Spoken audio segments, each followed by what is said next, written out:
Ibu sekalian, kita berikan waktu pada Bu Ana untuk ini. Barangkali bisa kita diskusi nanti Pak Ari ya, di luar forum ini ya. Ini karena waktu yang sudah ini ya. Iya.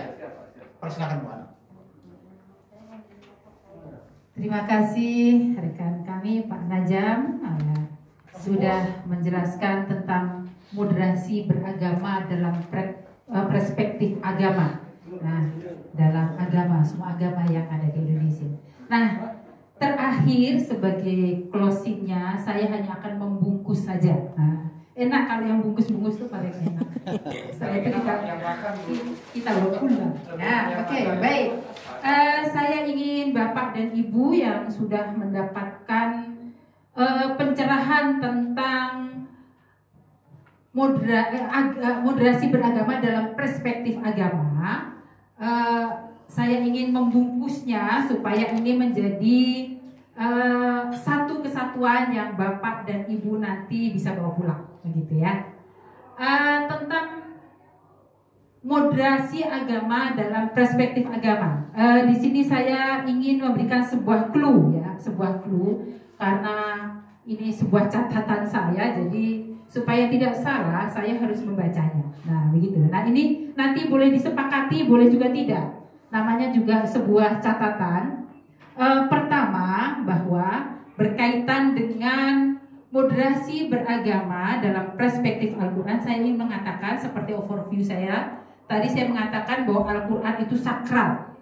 Kemudian turun ke dunia itu kan menjadi profan, menjadi relatif untuk memahaminya. Nah, ini kan menjadi sebuah problem, apalagi sudah ke mufasirnya, sudah pada tingkatan yang paling relatif. Dan bahkan Muhammad Arkun pun mengatakan bahwa sebenarnya kita memahami substansi esensi Al-Quran itu sudah sangat tereduksi. Jadi sudah sangat tereduksi. Nah, inilah nanti yang akan menjadi problem. Oleh karena itu, ada satu catatan yang boleh dibawa pulang, bahwa ketika kita memahami tentang moderasi agama dalam perspektif perspektif agama, maka kita harus bisa memandang bahwa teks ayat-ayat Al-Quran itu adalah sebagai respon atas sejarah manusia karena pemaknaannya tidak statis. Nah, jadi seperti kemarin yang disampaikan oleh Pak Sahirot, bahwa ada yang namanya teks itu harus kita pandang sebagai ada latar belakang sejarahnya atau asbab nuzulnya. Kemudian yang kedua ada makna isyarinya, simboliknya. Ada makna isyarinya yang tadi dijelaskan oleh Pak Najam, ada makna isyarinya. Kemudian ada makza, ya apa makza tarihi. Jadi ada makza tarihi. Jadi ini kontekstualnya apa begitu. Nah, ini kira-kira tarihi. Nah, ini kira-kira yang bisa kita bungkus tentang memaknai moderasi beragama dalam perspektif agama.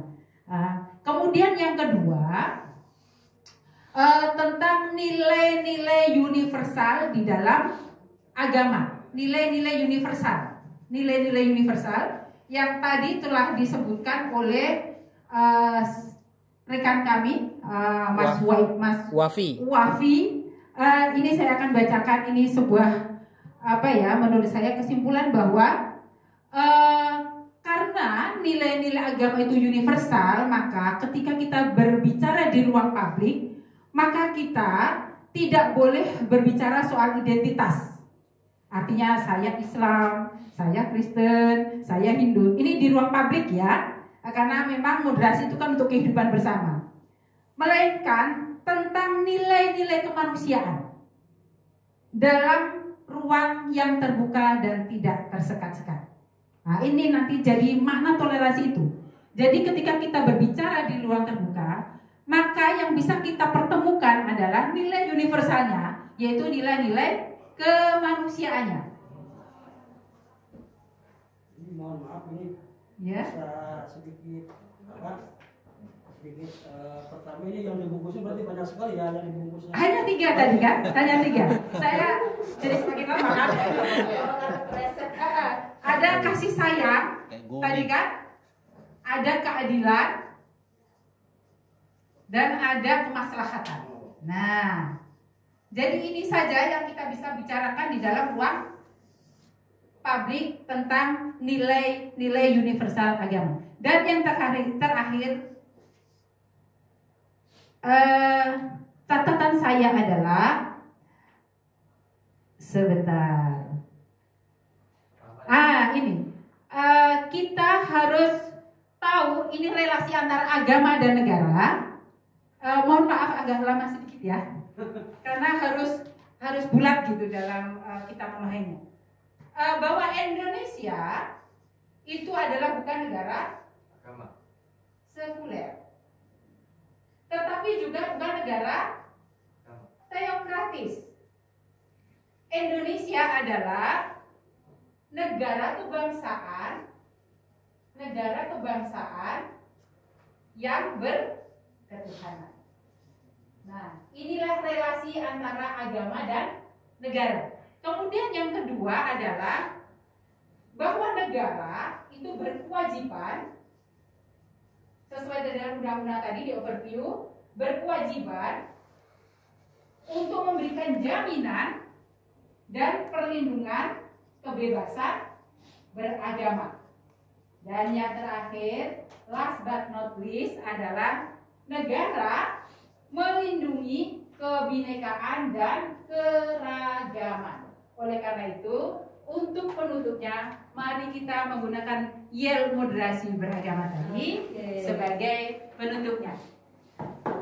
Silahkan berdiri semuanya. Saya yang akan memberikan komandonya. Moderasi beragama, rukun, ragam, sepadan, Indonesia luar biasa. Saya mohon 3 rekan kami ke depan untuk mengakhiri sesi ini, dan mudah-mudahan apa yang kami sampaikan ada manfaatnya. Dan terima kasih kepada reviewer atas waktu dan kesempatannya. Mohon maaf jika ada kekurangannya. Billahi taufiq wal hidayah. Walakum minkum. Wassalamualaikum warahmatullahi wabarakatuh. Satu, dua, tiga.